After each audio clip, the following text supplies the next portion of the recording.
This college basketball picks edition of the Sports Gambling Podcast is brought to you by Kalshi.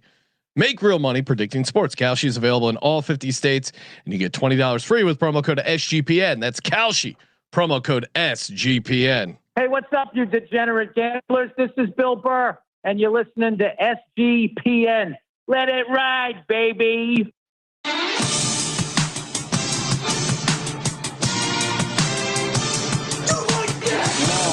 Cox. He's one of those guys who will get penetration.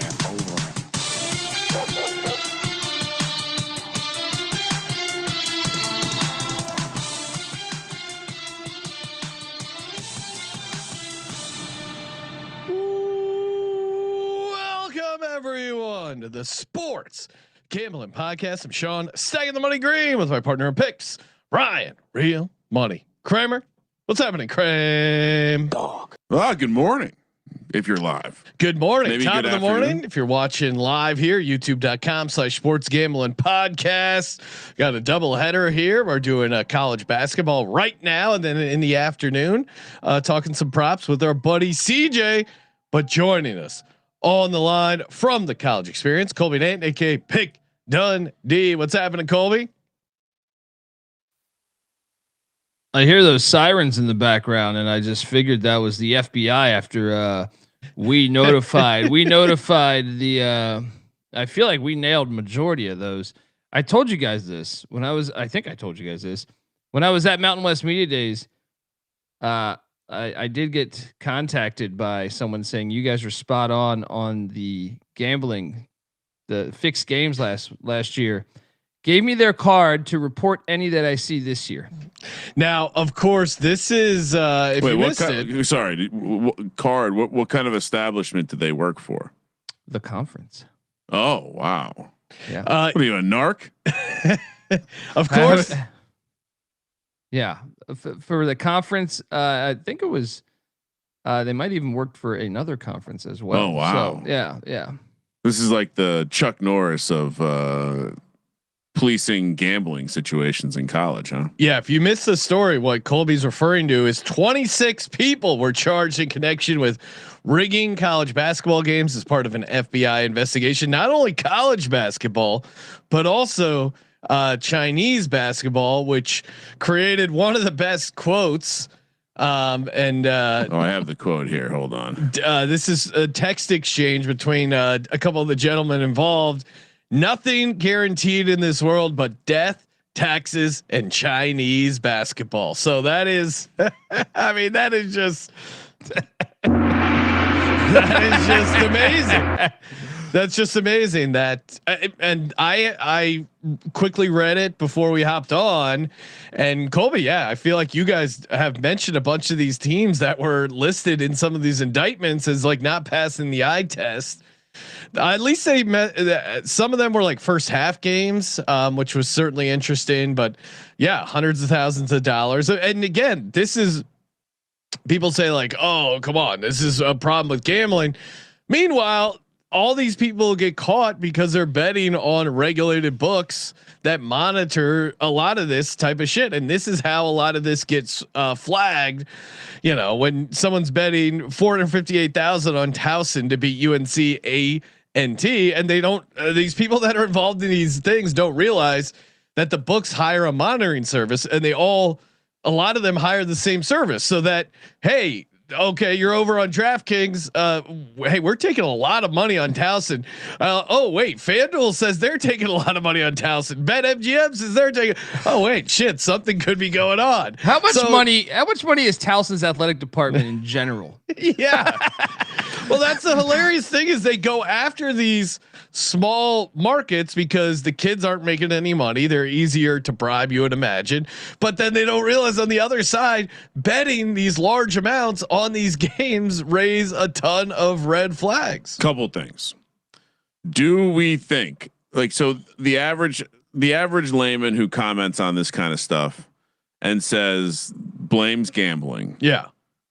Do you think they actually believe this doesn't this hasn't been occurring? Well, I mean, Henry Hill, they got busted, and that was back with the mob in the Boston College days, and that was like, you know, what, and the problem.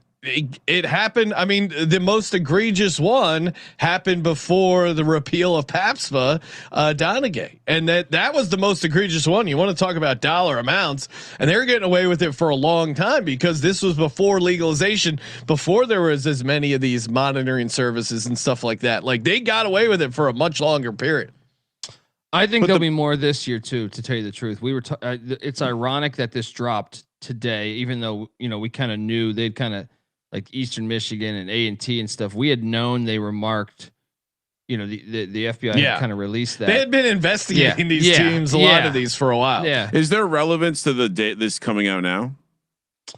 No, I if so, I missed it, but it is like to me, we were talking about this on the show last night. Not this news being released, but I think there'll be a bunch more this year. Last night there was a perfect game. It was Middle Tennessee at Louisiana Tech. I think it should be flagged. I think that should be flagged. I think the Rider game should be flagged from yesterday. There's just a rhythm to the basketball games that don't make sense. And Eastern Michigan is on this list from last year. We pinpointed that exact game on our show. Go back and listen to it. We said this is a rigged game. You got to go. They were so bad in the first half, or they're so good in the first half and so bad in the second half.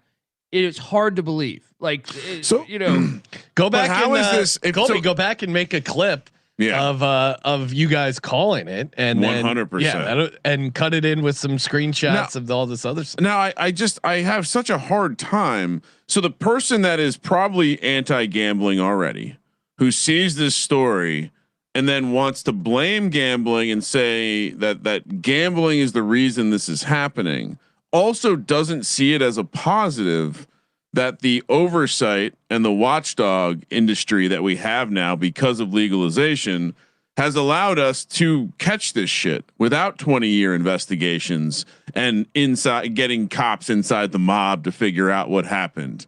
I mean, if you read the Donaghy story, if you know anything about the Donaghy story, how much time was spent by federal authorities digging into that? An insane amount of time. And so the person who hates gambling, wants to blame gambling, shut down gambling, also doesn't see this as a good thing. And in their world, what happens if they shut off gambling and it goes back to being Costa Ricans and offshores? None of this happens. Yeah, these people are high thinking retards. To have an opinion. Sorry, real quick, Colby. To have an opinion that this isn't a positive. Let me give you an example. The government sees or has this idea that there's a lot of drugs being dealt in the inner cities. So they make a law that says you can no longer sell this drug. They start arresting a shit ton of drug dealers. Did they start selling drugs because the selling of the drugs was illegal? Or was it always happening and now they have a reason to catch them? This is so dumb. And we're going to have to deal with this again and again. And it's going to be, especially in California, it's going to be something brought up for the argument against gambling. It's retarded. Well, and college basketball, I think, is basketball compared to football, such an easier sport to manipulate. And then when you you're cooked. You can't do it. All the legalization has done is made it so that they're sharing all your data. Like there are companies like US Integrity that their only function is selling data to the sports books about quality of data, quality of action, quality of customer, all this stuff that allows everyone to be on the same playing field. This is insane. Like the backlash that will come from this, and it will be talked about how we shouldn't be allowed to bet on college. Like there are states currently that do not allow you to wager on college sports, do not let you wager on the colleges. New Jersey, talk about dumbass ideas. You can't, you know what? You can't bet on Rutgers in New Jersey.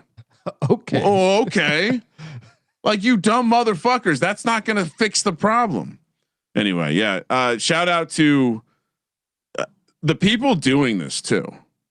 We know plenty of people that probably fancy themselves intelligent at being able to get down large amounts across many accounts with this type of information. You ask them, it's only gotten harder. But you know what they probably wouldn't do? This feels like an amateur attack, right? Let's just say, for example, we had somebody on the a couple of guys on the roster of Southern Miss, and we're saying, hey, we're doing this. Wouldn't you? I mean, am I crazy, or is it less is more? But wouldn't you take like 10 friends of yours, brothers, for whatever, and say, hey, place small wagers. That's not flag the fucking game, right? Well, that's also the problem is 10 people, you tell 10 people, and then everyone loves a good inside tip.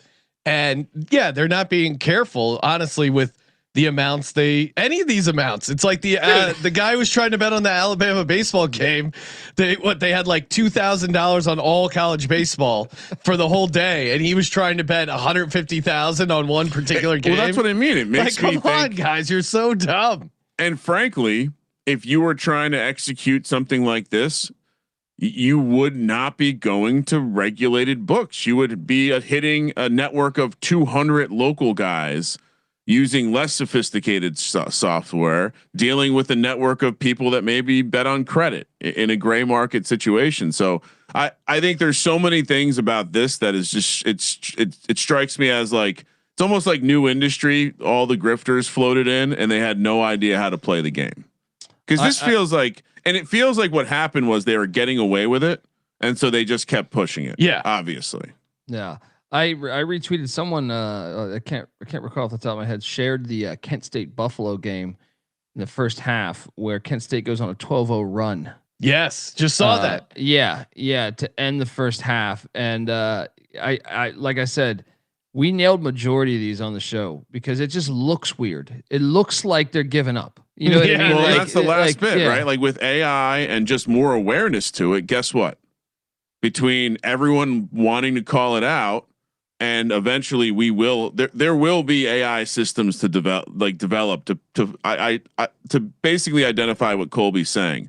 This does, like, as someone who's watched thousands of basketball games, it's just like when you watch an AI video, like early AI videos, your brain immediately goes, this isn't real.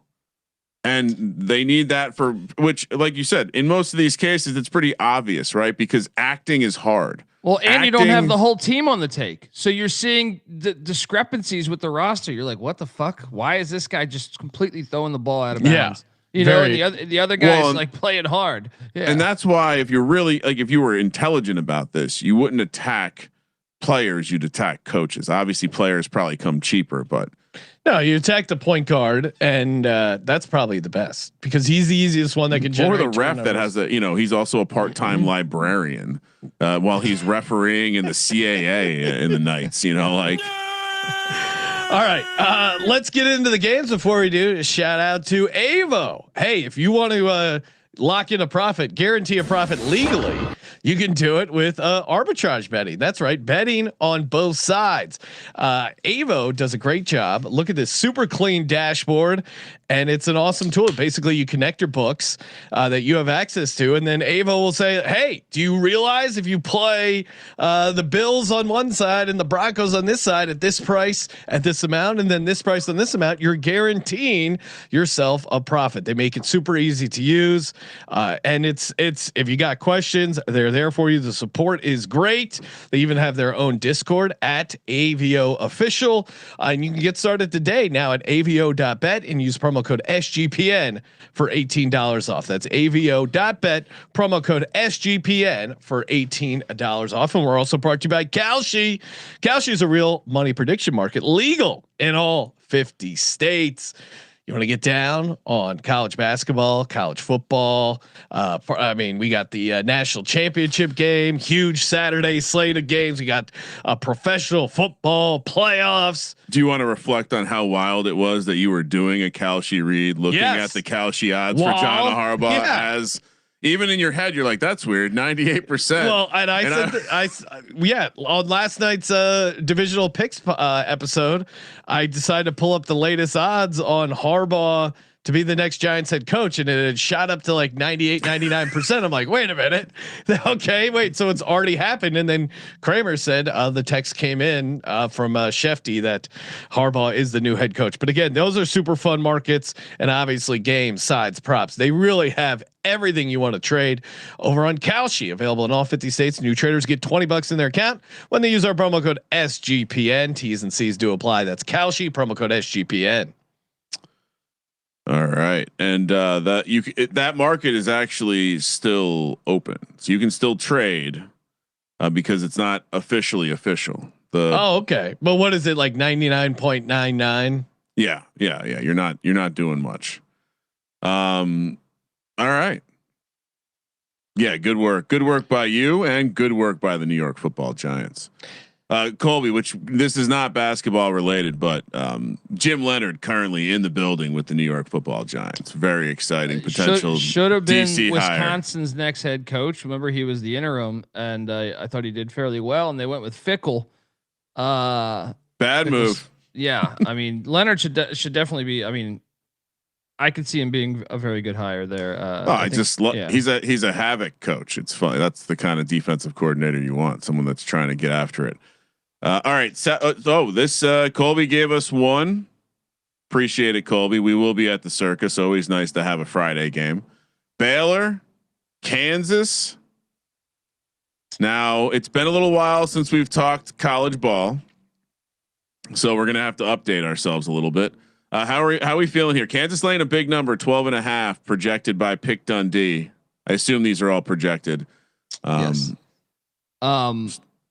Well, first off, last night was like the best day of the season, probably because you had just so many great games last night. Oh, my Hokies got that was horrible. Oh my god! What they've had 3 losses in conference play, and they're all crazy. Everything's a close game. Losses. Everything's a close. Dude, this team is going to be so battle tested. Virginia Tech had a 4-point lead with the ball with 7 seconds left, and lost by 1. I mean, that's hard to do. That's hard to fucking do. Did you watch the Stanford game? That was even worse. Yeah, I mean, I don't know because I did watch the Stanford game because you were up like double digits, but I don't know because you had what are the chances they could even get 2 shots in under this team has 7 seconds? This team has lost a couple games they had no business losing, but they also have won games in crazy fashion too. Anyway, Kansas Baylor. Going back to what I was saying, so the past week, you saw Kansas get beat down by West Virginia, and this is not a great West Virginia team. And they asked Bill Self after the game about, and he said, "Well, the game of basketball has changed. We used to have NBA players on our bench. We don't anymore. Everybody, can go out and get talent." So once again, that's another development. If you're thinking just Indiana and college football in the national championship and Ole Miss in the Final Four, it's happening in college basketball too right now. You look at the landscape. We're going to talk about Vanderbilt and Nebraska later on. 2 of the better teams in college hoops right now. Yeah. Am I crazy to think Baylor hangs around in this game? I mean, if you're projecting 12.5, I'm all over Baylor. I think at Baylor, anything that's touching double digits or close, I think you got to take Baylor. I mean, TCU took Kansas to OT. I mean, they are not teams in this realm, and I think Baylor playing pretty decent basketball, offensive rebounding, dominating, top 5 in the nation. Aren't they going to be able to hang around with Kansas? I know it's always tough to go into the fog and get the win, but I don't know. It feels like this game's going to be competitive. This feels like a lot of points to lay for a good Baylor team. Yeah, if this is the number they hit you with, I think this would be the one. It's just a little steep for me. Normally at the Fog, Kansas, you saw them; they just beat Iowa State, who was undefeated and top 5 in the country.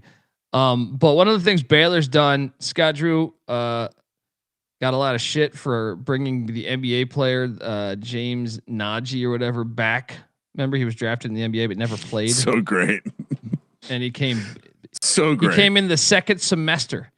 For Baylor, they went out and got him. It's awesome. But here's the thing: is that I don't know if it was the media just milking that story. Every coach was kind of calling him out, and then Scott Drew says, "Look, if these are the rules, until you make them employees, my job is to make Baylor the best they are." or the best they can be. And I saw a weakness. I went out and got a guy.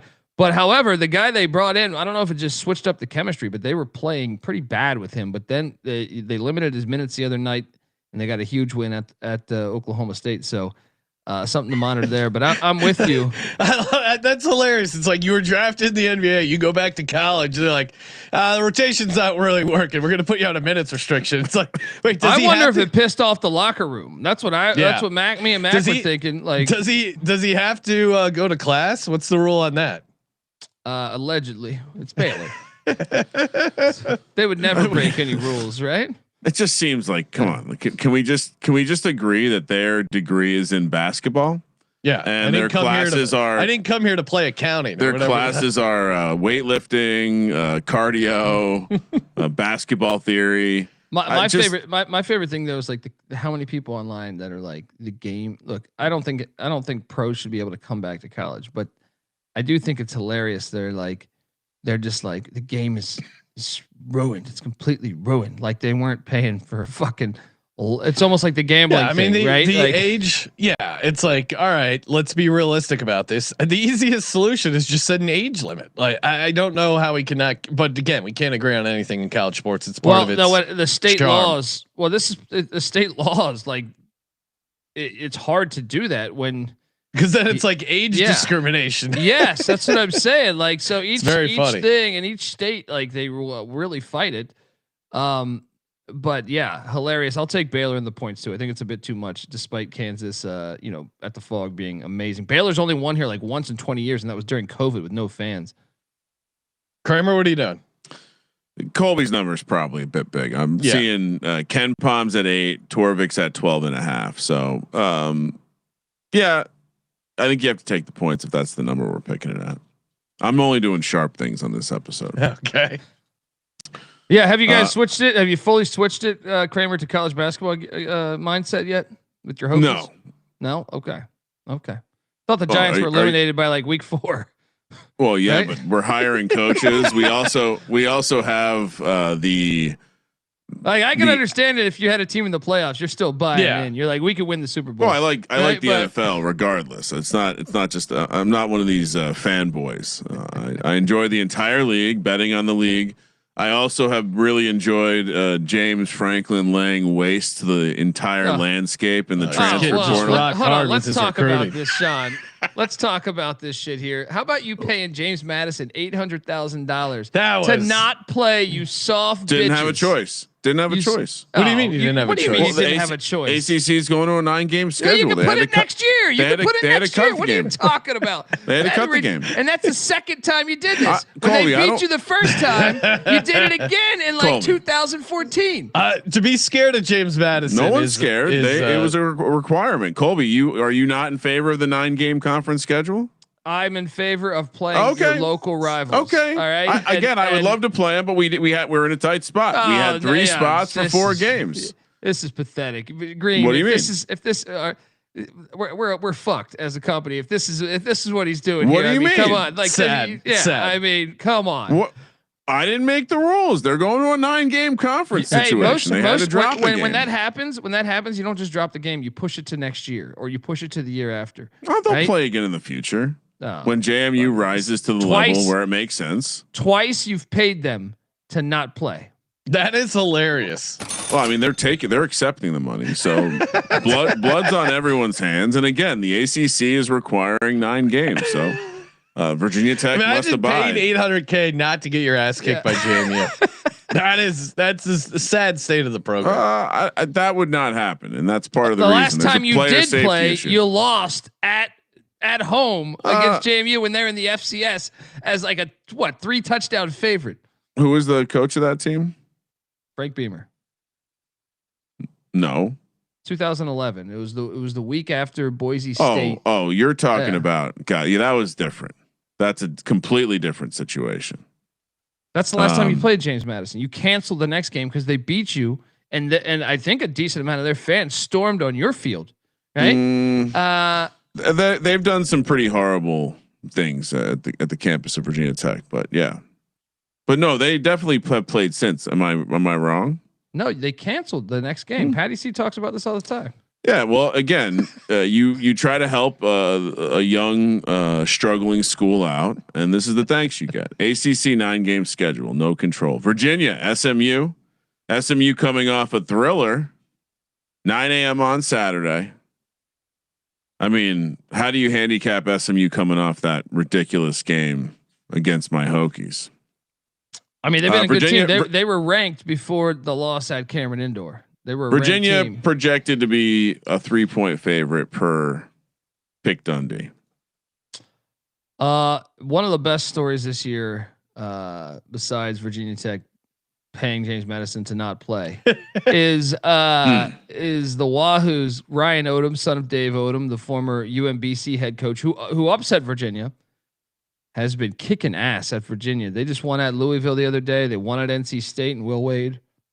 I mean, they look like the second best team in the ACC right now. The problem is this is the back-to-back away because you were just at Louisville. But you're right, with SMU winning the way they won, you got to think Virginia's got a little bit of an edge there. I'll take the Wahoos minus the points just because SMU is on cloud 9, right? Yeah, I mean, coming off that win, coming back and beating out the Hokies in the way they beat them out with that crazy buzzer beater, you have to. I think you got to fade them, and it's an early-ish tip time. They're gonna be out hungover, still celebrating. So I like UVA laying the 3 on the road. Kramer, I assume you're taking SMU. I don't like it, but I contractually obligated. Look at that logo too. I mean, what are we doing here with Virginia? What is that guy? What's he holding in his hand? Well, he clearly just Thomas harvested. Jefferson, right? He harvested. Is that him? He harvested. I like to think it is. I don't know that I. He's got a mason jar full of jungle juice. What's in that? No, I think there's an organ in there. He's got a cocktail in the other hand. Okay, an organ. Yeah. So he's playing the organ. No, you know what they do at Charlottesville. What? Oh, just it's where the Illuminati does all the dark projects. So some eugenics going on there. Yeah, I don't know. It could be just harvesting organs from children. I was reading about like how the Winston Churchill had obtained a legal exemption to drink alcohol. Oh, that was great. Yeah. And when it was prohibition and he was visiting America, he had a doctor's note saying that he needs to be drunk. It helps with his digestion. Oh, and it worked. What are you gonna do? He's a delegate from another country. Kentucky, Tennessee in Knoxville, 9 a.m. tip. Tennessee projected to be a 9-point favorite. Very awesome Wildcat photo there or logo there. So look, last night was great for many reasons. There was like 20 great basketball games last night. One of the better, actually, going back to the SMU game and the Kentucky LSU game, Kentucky basically pulled off the Leitner shot. And this is where I remind folks to never, because there's been a lot of talk about this. They want to go to the advance the ball bullshit in the NBA, right? We had a couple of the best game endings last night. SMU had a timeout. They would have been able to advance the ball. Instead, you get like a 60-footer game winner, right? Kentucky 80-foot pass to the big man under the basket. The best plays in college basketball that anybody can remember, whether it's Bryce Drew, whether it's Christian Leitner, have been because this is an awesome rule and it rewards defense, which we have seemed to have forgotten about. Love this rule, but Kentucky won by 1. And Mark Pope, trust me, he's already had his wife's expecting twins. He was talking the other day. The other day he was talking about when they had lost again because remember they went out and spent the most for anybody. They spent the most of anybody for their team, and they've been a dud this season, man. And he's been feeling that pressure. He's been feeling that pressure in Lexington. There, he was even making comments about how I don't think he mentioned the word suicide, but he was talking about, how, I think he was trying to be funny, but he was like, yeah, I was just sitting here. It's like, I feel like, killing myself after times like this, like something of that magnitude where he was saying with his losses, and they lucked one up last night. I mean, LSU was beating them down. I think the Vols are going to drill them here. It's back-to-back away. So give me the Vols rivalry game too, to take care of business against Kentucky, but never change that fucking rule. All right, that rule is awesome. Yeah. No, I'm with Colby. I don't have a strong opinion on the advance the ball thing, but I would say it would be like what? calling a timeout in the NFL and saying, "Hey, let's put the ball at the 20-yard line because it's under 2 minutes." What are we doing? Yeah, it is. Yeah, I do agree. I guess I just got used to it. Never understood the genesis of the rule or why. Why do you get an advance? Yeah, because you have a timeout. Yeah, doesn't make sense. But I'm not going to the mat for it. But I agree. I mean, normally I probably would take Kentucky +9, but the situation spot just screams lay the points with the Tennessee Vols here. Kramer, what are you doing? Yeah, I mean, the majority of the basketball they've played on the road this year has not been good. So fade Kentucky. Tennessee laying the 9. We're all on Tennessee. Also, just in general, I feel like we've be keenly aware to just a lot of fading of teams on back-to-backs. This time of year, college, they're coming back from break. There's other students are back on campus. How does that impact their back-to-back? Oh, because they're coming in and out. Oh, okay. You know what I mean? Sure. It's obviously creating distractions. These kids don't. We were talking before the show. Context switching is an issue for these kids. 10 a.m. on Saturday, Norman, Oklahoma. Alabama, they're people too, Sean. You're citing a parenting conversation we had before the show, which no one would have any idea. What I was just about. letting people know that we were discussing this very topic before the show. Sure. Alabama, Oklahoma. Oklahoma is catching 9, according to Colby. Boy, oh boy. No, I was just gonna say, boy, oh, how's our boy doing out there in Oklahoma country? Oh man, well, in the non-con, things were looking great. They were 12-3, and you're thinking, hey, Sooners are going to do this. But since they started, once they started SEC play, they're 1-3, and they're in a desperate spot. And it's been one of the stranger things. They used to be maybe his brand of basketball has been boring, or maybe the Oklahoma City Thunder has been so good, but they used to be a lit environment back in the 90s or early 2000s. That environment's been kind of dull lately, but Porter Moser, I do think you got to start winning some of these games or you will be fired. Like this is the year. They got a new athletic director. Venables, I think last year they thought they might have to fire Venables. So they weren't going to fire Moser. But now Venables is safe. They got the money, of course. It's Oklahoma. But unfortunately, that crowd has been dull, and I think Alabama's just a lot better than them. So I'm going to lay it with Bama. I thought there was going to be some sweet metaphor there with the dog barking in the background. He takes Oklahoma. Oh, I'm listening to the dog in Colby's background. I'm taking Oklahoma. I think you mentioned a desperate spot. What's more desperate than Oklahoma at home after they've lost 3 conference games in a row, and now you got Alabama on a back-to-back against an inferior Oklahoma team. This is upset city. I think Oklahoma hangs around in this game. They're the desperate team. Alabama, sure, they've been good on the road, but they lost to Vandy on the road. They're not perfect. They just put it on Mississippi State on Tuesday. It's not an easy travel from do you think they could go home? I don't know. What do?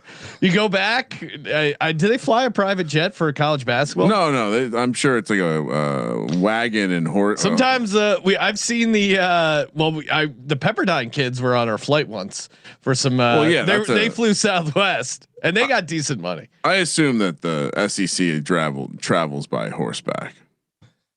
It's close enough. Yeah, a little wagon. I'm going Oklahoma here. Kramer, what are you doing? Yeah, I mean, I kind of think do we think this number is too big? It's Colby being aggressive. I mean, what bring it down a point or two? If it's 7, are you still picking Oklahoma? Yeah. It's 6 and above. I'm on Oklahoma. Yeah, no, I'm on Alabama. I'm going to go against what I just said in terms of the back-to-back situation. Yep.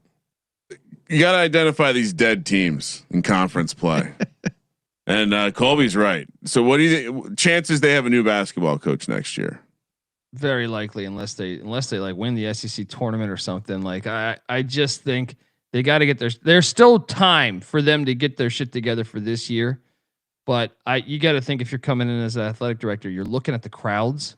I mean, this is Oklahoma. You know what I mean? Like, go back to the days of Mookie Blaylock and Wayman Tisdale and shit. Shit was rocking, right? Even in the 2000s when they went to the Final Four and stuff. You gotta have better fan buy-in. You gotta have better teams that are, you can't be this bad. So yeah, I'd like to say he's distracted mourning the loss of Sister Jean, but we all know that's not true. Oh wow. 10 a.m. again on the West Coast. We're heading to Columbus for Ohio State, UCLA, a classic Big Ten matchup here. And UCLA is just off that classic rivalry of Penn State. They were in State College yesterday. And Sky Clark, one of their better players, is a game time decision with the hamstring injury, something to monitor as they take on Jake Diebler's Crackers and Ohio State. I'm all over Ohio State. This feels like a potential lock. I mean, UCLA on the back-to-back. Ohio State at home has been very good. They hit their free throws. Decent matchup against them. I mean, they've struggled a little bit on the road, but at home they should be able to take care of UCLA. I'll happily lay it the 3.5 here with Ohio State. Colby, what are you doing? Yeah, I actually agree here. UCLA second. Obviously Penn State's kind of dead weight in the Big Ten. And even with that was kind of a game for a long time. Ohio State's been pretty impressive this year, even though I still don't know about the coach. I think the roster is better than I thought it was going to be. And I just think the travel, you've heard Mick Cronin bitch about this pretty much every time there's been a mic in his face. It's going to come back to bite him here. Give me the Buckeyes laying the number there. Yeah. I think we've had good luck. Yeah.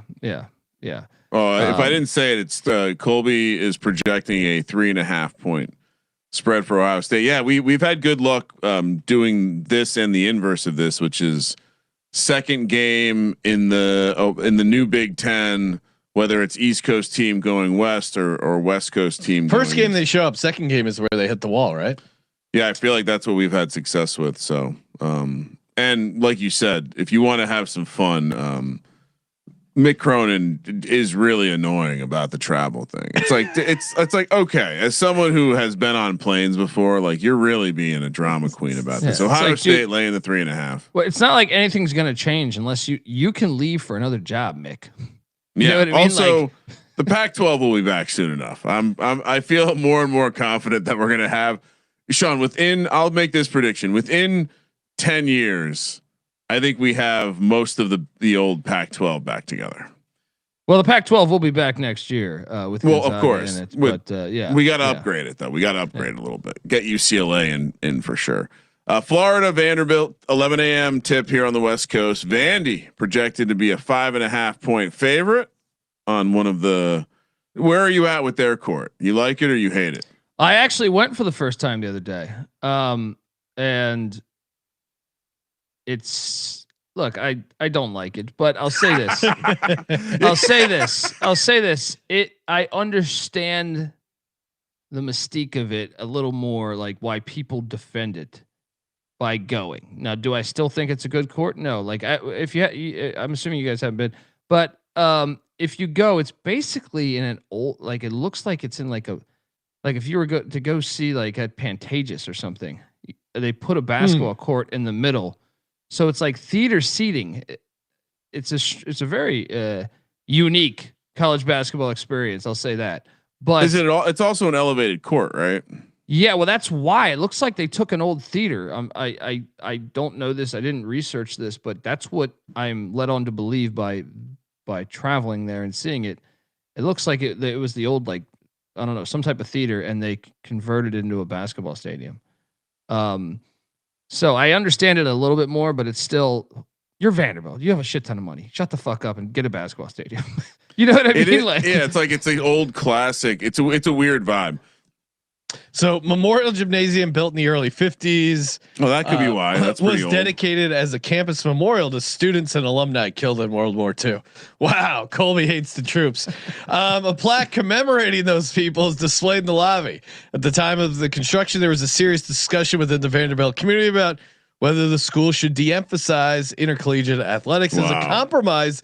The gym was built to hold only about 8,000 seats and could be readily adaptable to other uses. So to your point, it probably was. Furthermore, original capacity of 6,500, and it was exactly what you're describing, meant to be multi-purpose. Dude, I'm telling you, it feels like you're at a movie theater or something. Like it's a strange, or like not like a play. You're gonna see a play, and they're flickering the lights. Yeah, it's the middle of the 3 decks has a low ceiling. When the house lights are turned off during gameplay, gives the distinct impression of watching a CinemaScope movie of basketball. Okay, I can kind of dig it. I'm surprised you don't like this, Colby. You like a unique basketball experience. Well, dude, another thing was like to get to the. So you walk in this building, and you know you're like, okay, where's your seats? It's down the hallway there. You don't. I wasn't hearing the game, so I was thinking like no one was there, right? Or that maybe that it hasn't started yet or something like. Then you pull back this. You have to literally go through a curtain, and then it was lit. It was bonkers. It was like I was like, how did I not hear this in the hallways of the concessions or something? So very, very unique. I'll give it that. If anything, my experience going there did help my overall opinion of the court. But guys, we shouldn't be talking about the court. We should be talking about how James Madison had Kurt Signetti and Mark Byington at the same time. You might remember Byington, he knocked off, or they beat Michigan State and Tom Izzo. Vanderbilt before last night was 16-0, one of the last undefeated teams. I mean, look, the 90s had Billy McCaffrey. You know, you had a little bit of success with Stallings in the 2000s, but Vanderbilt's never been this fucking good. No, they're awesome. I mean, it's basically Signetti in college hoops without the shit talk. And that's what Byington's been doing. To think they had both of them at the same time at JMU's unbelievable. But look, Florida obviously won the national championship a year ago. But Vanderbilt losing last night at Texas, I'm all over the doors here, man. Yeah. This team is ultimate legit. bounce back. Yeah. This team is super legit, and this place will be lit for this game. Now, this is another thing that sucks about the court. And I know Greg Sankey's anti-court storming and, having fun in college sports and stuff, but it's hard I don't think you can storm this court. Like you gotta make a big time effort. Well, the usher shows you to where to storm the court. There's a moat. Dude, it's highly elevated. So it's like, you're going to need a boost. a little step ladder. If they practice it, someone gets on their all fours and acts like a step and enables everyone else. Maybe Michael Irvin.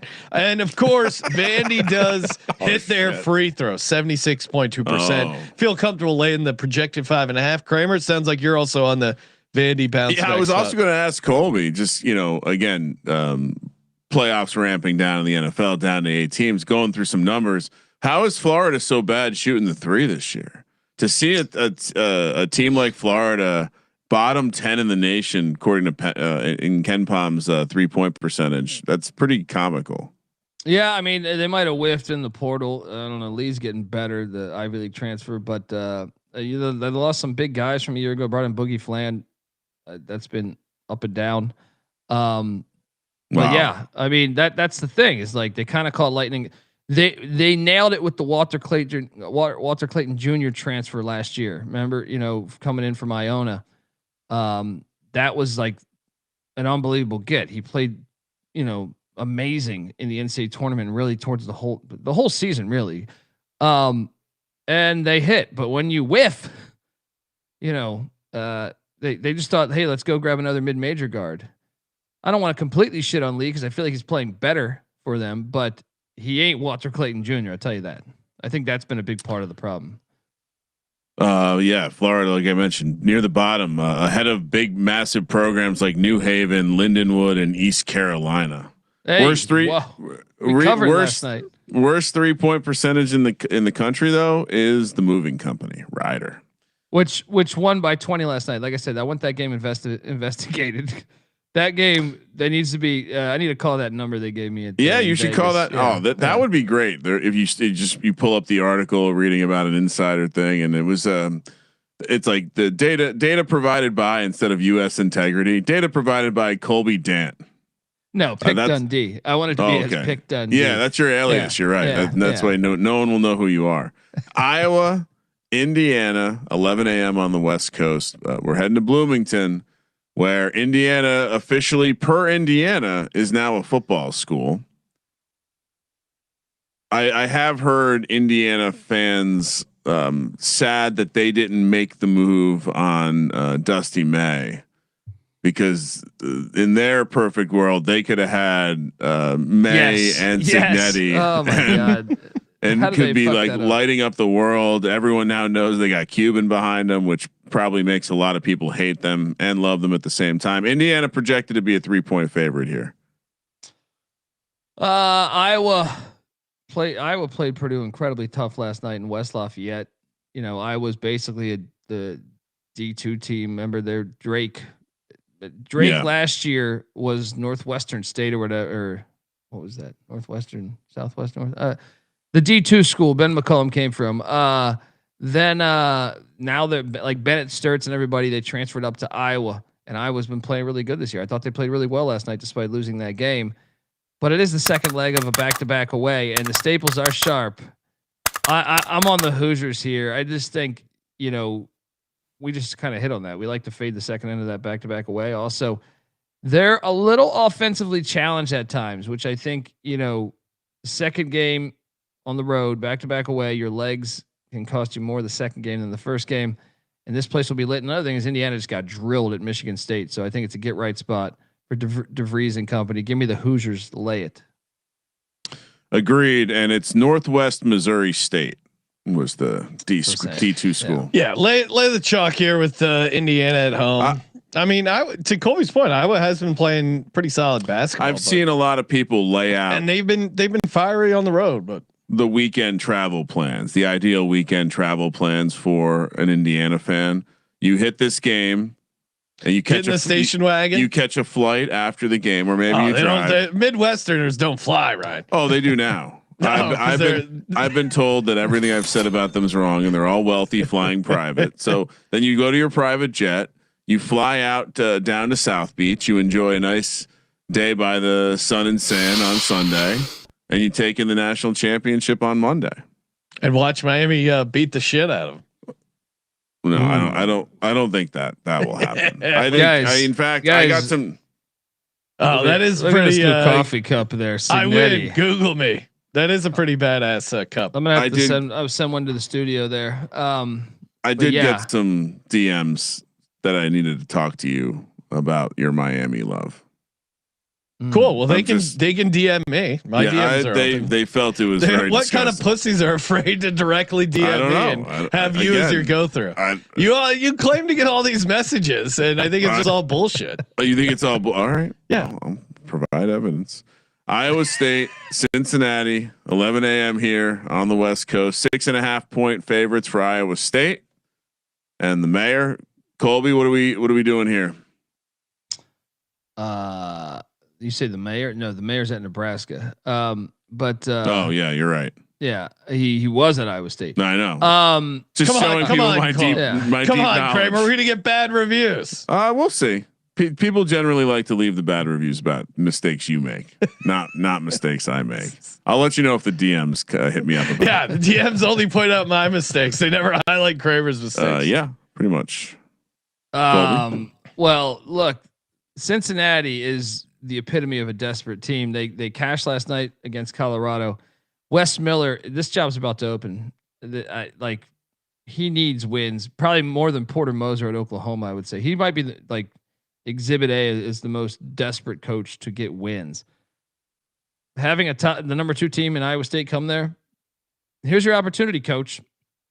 Problem is Iowa State just got drilled at the Fog in Kansas, and I really doubt they lose back-to-back away games because this Iowa State team is super good. So you can have all the Skyline chili you want. Gonna get a big dish of beef chow mein.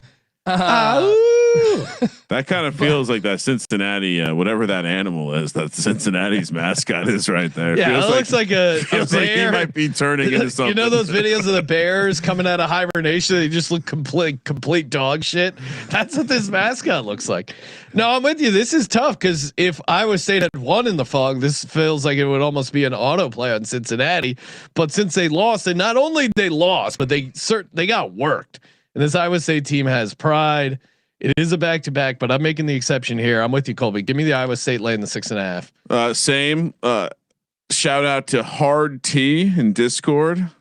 Quote: "Your boys are smoking rocks.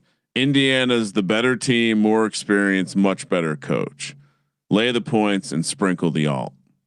Got to talk to him. I mean, I still took Indiana to win, so I mean, at least I just that's a different alt.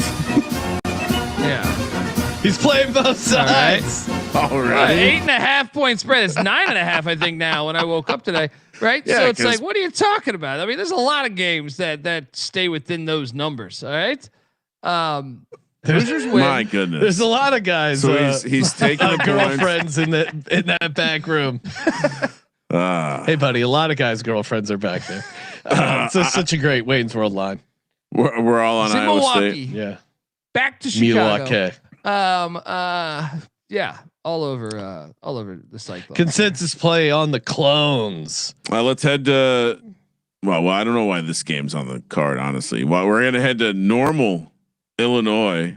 11 another 11 a.m. tip here on the West Coast. Bradley and Illinois State. Illinois State projected to be 7-point favorites. Why are we talking about this game, Colby? Isn't this a college basketball show? Well, yeah, but I mean, we generally talk like you talk about all the games. We talk about the games people care about. Okay, well, I mean, Bradley has been just kind of a great mid-major program for a long time. Illinois State's the favorite in the Valley. This series goes back to 1905. Kramer, what were you doing then? This is a great rivalry game, and I think it's one of the better games Saturday. So my job as head of college basketball for SGPN is to put the best games on the slate. Okay. I didn't know that we were looking for the ones that like because we could have gone more TMZ. We need to bring back the 6-pack. I think Sean. Yeah. Just bring back Colby's favorite games. This is a great game. Illinois State just got upset by Indiana State. We were on that one on the TCE show. You guys should subscribe. We're giving away winners. No free plugs. Google him. He gives out winners. Google me. I give out winners. We need to get that as a Dundee shirt saying Google. We give out winners. I like that. Yeah, that's good. But I'm on Illinois State to bounce back. Bradley though has been a team that has been kind of growing up right before our eyes. If you caught the game against Evansville the other night, they came back from one in OT. Jaquan Johnson, this dude, listen to the stat line in that game: 35 points, 5 boards, 7 assists, 6 steals. Good God, is that Oscar Robertson? I'm going against you, Colby. I get the Illinois State bounce back situation at home, and certainly the idea of fading Bradley after an OT win and a back-to-back road spot. Normally, situationally, I would agree, but Bradley pretty good at the line, and Illinois State, the Redbirds, they almost got it home, and that was a crazy game that you were at, Colby, for football. They've lost 3 in a row. I think this game's going to be a little bit closer. And you talk about Bradley growing up in front of our eyes, man. Bradley's looked pretty decent on the road here, including. I don't know. They keep it competitive. So, they stay within 10 against Belmont, who's a much better team, or noticeably better, at least power ranking wise. So I don't think Bradley's going to go out without a fight. So I'll take the 7. Kramer, what are you doing? Interesting nugget about the stadium. It's one of the most popular volleyball stadiums to watch a game in. Top 10 in the nation in volleyball attendance for all colleges, right here at beautiful Illinois State. Now, both of you, we talked about this game without addressing the logo that Colby has here for Bradley, which looks like, did they make this during the short gargoyle? short period. Yeah, but this gargoyle looks like it was made around 2021, maybe 2022 in the inclusive phase. I put this there for you. I put the. We know you're the dungeon. What is master. this? What is this? Gargoyle's pronouns. His dexterity is through the roof. Roll that 20-sided dice, Kramer. Right? I think it looks like he's trying to show off his dexterity. Kramer, we don't have a bathroom that can accommodate Bradley and his lifestyle choices. I mean, yeah, can he find a bathroom? He might be a eunuch. Based on those shorts, there's nothing in there. Maybe Kramer, it's female. What are you doing here? Oh, I'm with Colby on Illinois State. You know, good chalk. Well, when in doubt, and when Colby pulls out these bullshit teams, you just take the chalk. It's a simple system. 11:15 a.m. now. We're heading to Clemson, South Carolina. Clemson, Miami.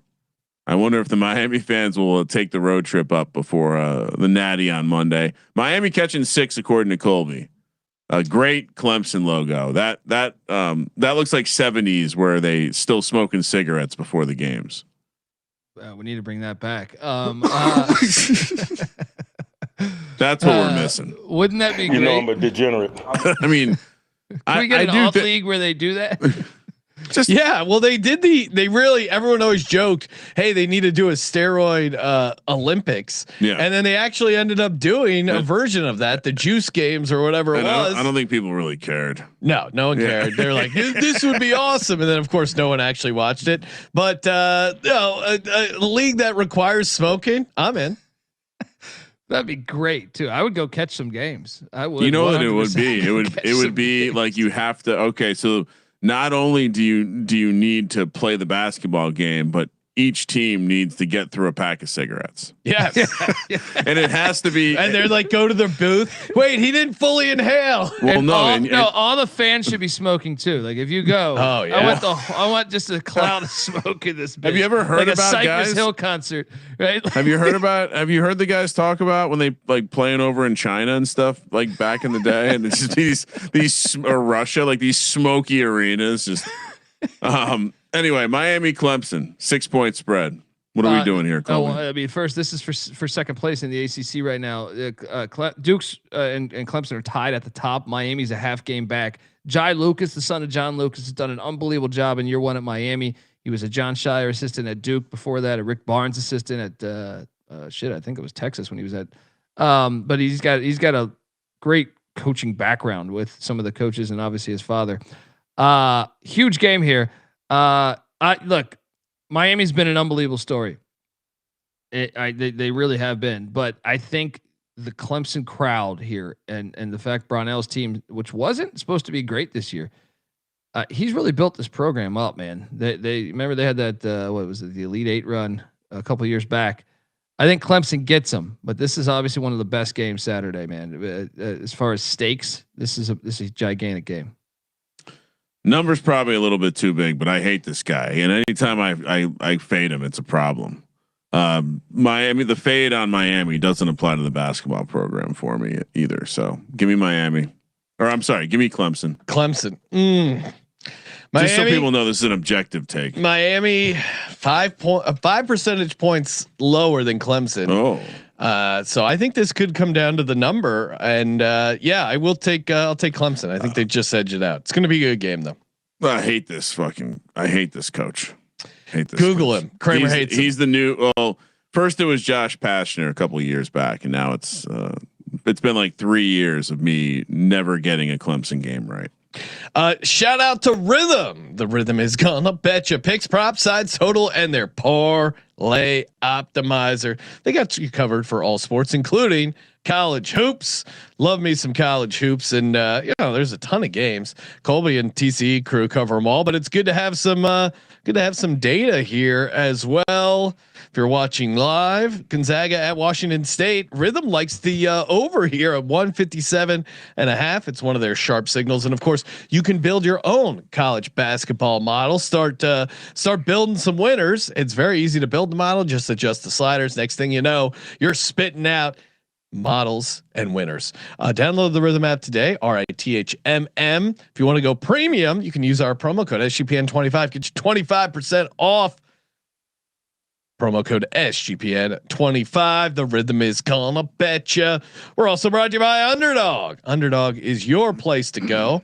Get in on the action. They got a bunch of drafts going for NFL playoffs. Of course, the pick'ems. Kramer and I just gave out our pick'em we like here for the divisional round of the playoffs. And of course, check it out. They got college basketball as well. Colby, I don't know. Are there any? Are there numbers not up yet? No, I got you for something here. We're gonna go. Okay. I mean, they have some for tonight, but since we're not going to cover that, we have the Kansas Baylor game for Friday. They do have. Oh, perfect. Let's take Darren Peterson, the star freshman for Kansas.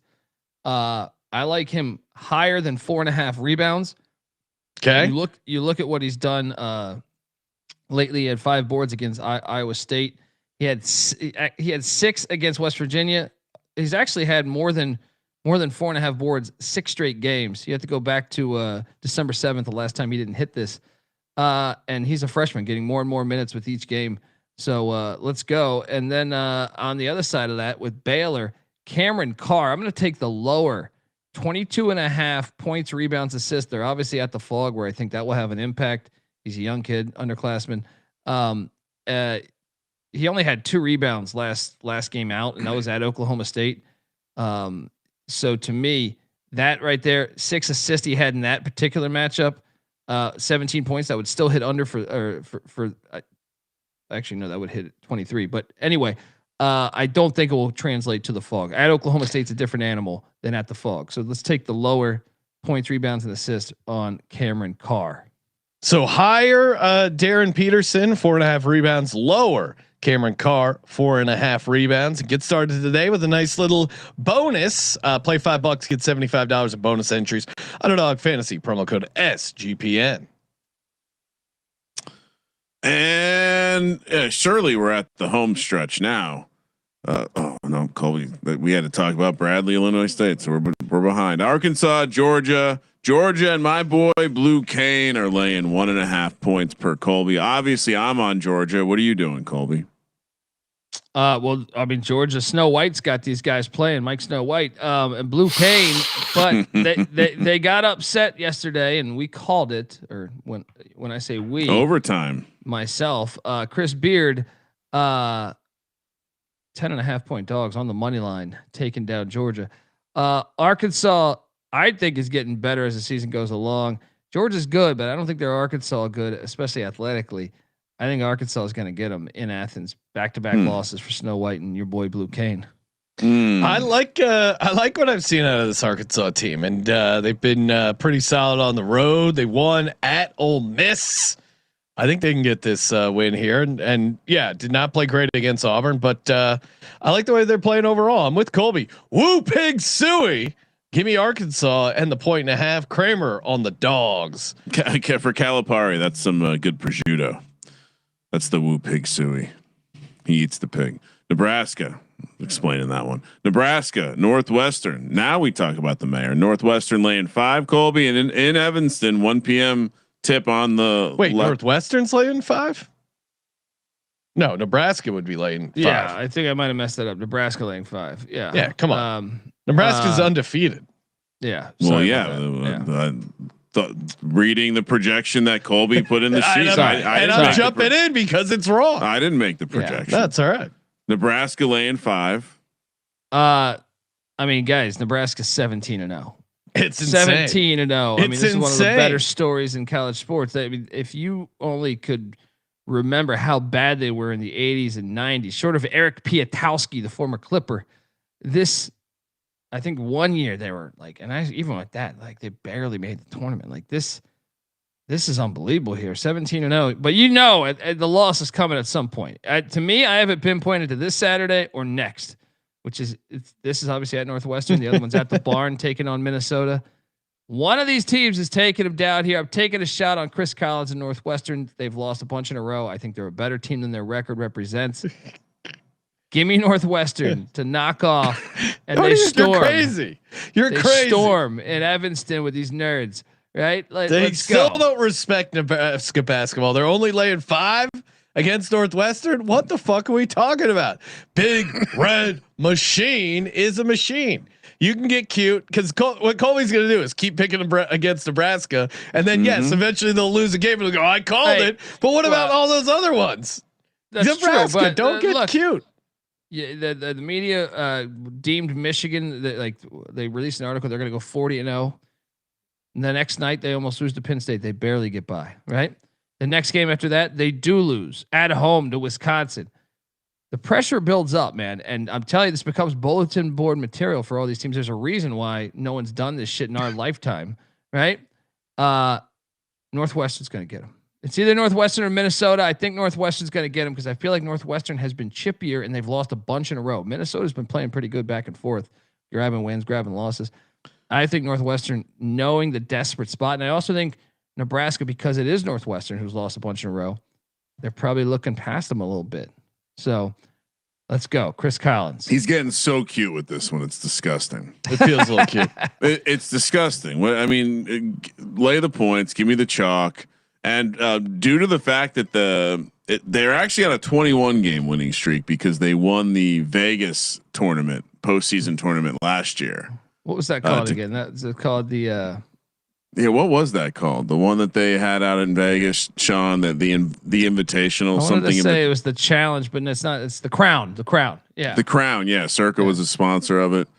Yeah, I assume they're running that back this year. All right. Arizona, UCF, another 1 p.m. tip here. We're in Orlando. Keep this momentum going because Arizona just took down Arizona State last night. That was a close game, 2-point game with like a minute left. They're 17-0. And now you head to Orlando, Florida. Not a traditional power, but Johnny Dawkins, former DeMatha High School kid. But, 14-2, UCF flying under the radar. I think they storm here. Give me UCF. Arizona, look, it's hard to keep now focused. You're talking, Cole. Yeah, it's hard to keep focused for all these games. And UCF is actually like a legit. I can't, like, it's shocking that they're not ranked to me. They should be ranked. It's just because they're not a traditional power. They're 14-2, and one of their losses is to Vanderbilt, who was undefeated until last night. So I'm with you. This is the dog we like, Central Florida, because Arizona, they just beat their rival. Now you got to travel onto the East Coast, much more difficult spot against a much better team. Part of the reason I don't like Northwestern is because Northwestern not nearly as good as UCF. And you highlighted UCF's a legit team this year. And one of the things to monitor about this UCF team as we go forward, Dawkins' approach in the portal was to go get a bunch of old players, right? They're incredibly old for a college basketball team. I think that will travel come March. Yeah. Yeah. Give me UCF. Just like football, even more so probably. Grown men on a basketball court are going to beat kids on a basketball court. That's just obvious. Worth noting, UCF has Iowa State on a road game in Iowa State on deck too. Brutal stretch for them. Home dog. Give it to me. I'm money line. We're playing that. We're getting a paper ticket on that, Sean. That'll be my 5 a.m. trip to the book on Saturday to talk to the overnight guy. Duke, Stanford. We're in Palo Alto. 3 p.m. tip.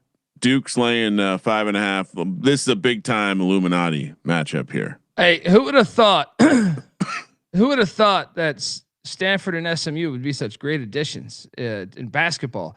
Stanford's 2-0 in the ACC against North Carolina after last night's win. Well, I mean, we were on the Hubert Davis is a donkey train way before everyone else. It's Dominic the donkey. Is this not the other side of the system we were talking? We were kind of talking when we were talking Big Ten, but Duke out on the West Coast, second game.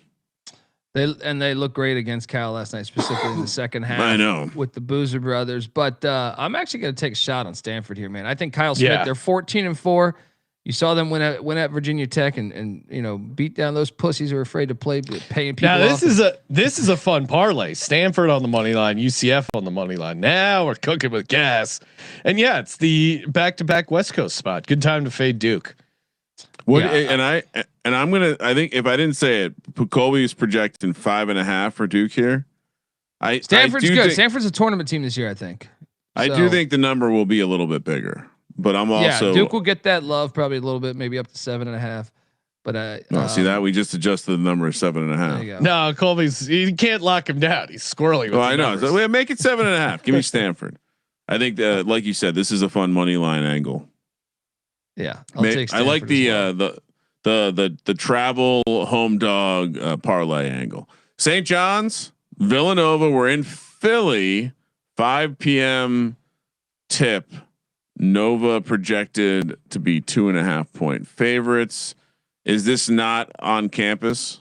No, this is at the Sixers. Yeah. Yeah. Oh my God. Why? And Pitino's found something, I think, with 3 straight wins. Meanwhile, Willard is doing an unbelievable job, way beyond my expectations in year 1 at Villanova. They're 8-2 in their last 10 games. Big win at Providence the other night, sticking it to those jackasses. Those pieces of shit. I think he's going to meet his match here. I think the Johnnies are going to get the win in Philly. Give me Pitino to come down there and figure things out.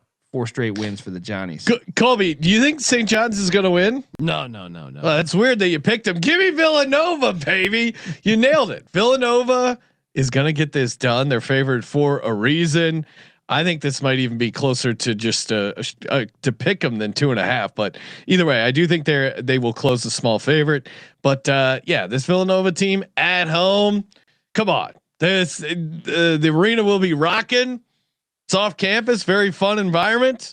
Give me Villanova here. St. John's very fun environment. He says, Colby. This is styles make fights. Will Villanova slow it down or St. John's speed it up? To your point, I didn't watch the last game, but the game before that. To your point on Pitino's body language on the sideline makes me think he's feels like something's starting to get sorted out here. So give me. St. They John's. fired their general manager, and there's speculation that he might have been a degenerate. You gotta. Sometimes you gotta send them upstate. Get him out of the picture for a little bit. Last one. So Sean's shockingly on Villanova. Colby and I are on the right side. They're good. Their coach sucks. He's eventually going to show that he sucks. It will come against a great coach like Pitino. BYU, Texas Tech, 2 of the more electric sports programs to watch in the upcoming years as they juice up their sports programs. 5 p.m. tip here on the West Coast. Lubbock, Texas. Texas Tech laying 3.5. They keep a nice program, Colby. Are you laying the points? And BYU is 16-1. Obviously, the first pick in the draft. If you watch college hoops, DeBansa, they're the big man for BYU. He's amazing. Dog. Watching him versus Toppin, it's gonna be incredible to watch because Toppin's been balling out for the Red Raiders. I'm going to take a shot on BYU here. Texas Tech, even though they've beaten some of the better teams, they do have long droughts. Yes, they have long droughts where they don't score. And I think BYU can do enough with, I mean, this is just an NIL heaven team right here with BYU, all their guys. They have enough scoring options where I think they could be a real threat to Texas Tech. And they're battle tested. They went on the road to UConn, almost beat UConn in Boston Garden or whatever the fuck they're calling their new stadium. I think BYU pulls off the upset. Let's go. I'm with you, Colby. They're a small dog. I think they can win outright here. Much better at the line, almost 6%.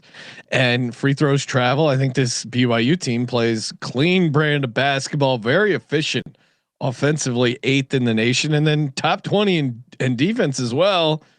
I mean, this is I don't play a ton of future stuff because I feel like, or at least this time of the year, but I feel like they're going to be someone we should be taking a look at when it comes when the brackets are out, because I think they're going to be a fun tournament team as well. So all over the Cougs here as a small dog. Kramer, what are you doing? Probably the right side with the points, but I'll disagree with you guys. This is going to be the littest atmosphere they've been in, and good luck. Texas Tech wins by margin. Throw those tortillas. Throw them. Bring them in. Yeah, I've got no problem with throwing tortillas. Time for 3 locks and a dog. Brought to you by Novig. If you haven't signed up over on Novig, what are you waiting for? Download the Novig app. Use that promo code SGPN. Spend $5, get $50. That's Novig. Who needs Vig? America's #1 sports prediction market. That's Novig. Promo code SGPN. Available in a ton of states. Colby, 3 locks and a dog. We're gonna lock up Vanderbilt against Florida, laying the 5.5 on that fucked up court. We are gonna lock up Arkansas to beat Georgia outright. Oh, steal my locks. All right. We are going to lock up. Going against Blue Cane, huh? I'm gonna go with Indiana laying the 3 against Iowa. The dog is the very Golden Knights of UCF. Oh, Love it. All right. Seeing the board pretty similar. Locked in. Ohio State -3.5 first lock for me. Vandy -5.5 second lock. Third lock Arkansas plus the 1.5. Little small dog there. And then I'll take BYU on the money line. I do like UCF as well. I think Stanford also probably in the mix there if you want to round robin those. Kramer, what are you doing? yeah. I think we'll do a bunch of travel related bets this week. So we'll lock up UCF. We'll lock up Stanford. We'll lock up Ohio State. Okay. And then we'll make St. John's the dog. St. John's on the money line. So for me, I will toss out a Stanford, UCF, BYU round robin money line parlay. Colby, any parlays you want to give out? Ooh, I do like that. I will take UCF, St. John's, and Arkansas as a parlay. How about that? St. John's, Arkansas, all on the money line, right? Yes. Okay. And I'm round robining mine. Kramer, do you want to give out a parlay? Yeah, we're gonna go Stanford, St. John's, UCF round robin. All right, there we go. Great show as always. Of course, subscribe to the College Experience wherever you get your podcast live on YouTube. Daily college basketball picks pods. Pick Dundee and the crew got you covered, picking all the games. ATS reminder: new year, new gear, 10% off everything in the merch store. Promo code 2026. Kramer and I will be back later this afternoon talking props. If you're watching live, youtube.com/sports gambling podcast, answering all your questions and comments over on Spotify. While you're there, toss us 5 stars. And of course, as always, thank you for participating in the Sports Gambling Podcast. for the Sports Gambling Podcast, I'm Sean, second the Money Green. He's Ryan. Go Hokies. Kramer, let it ride.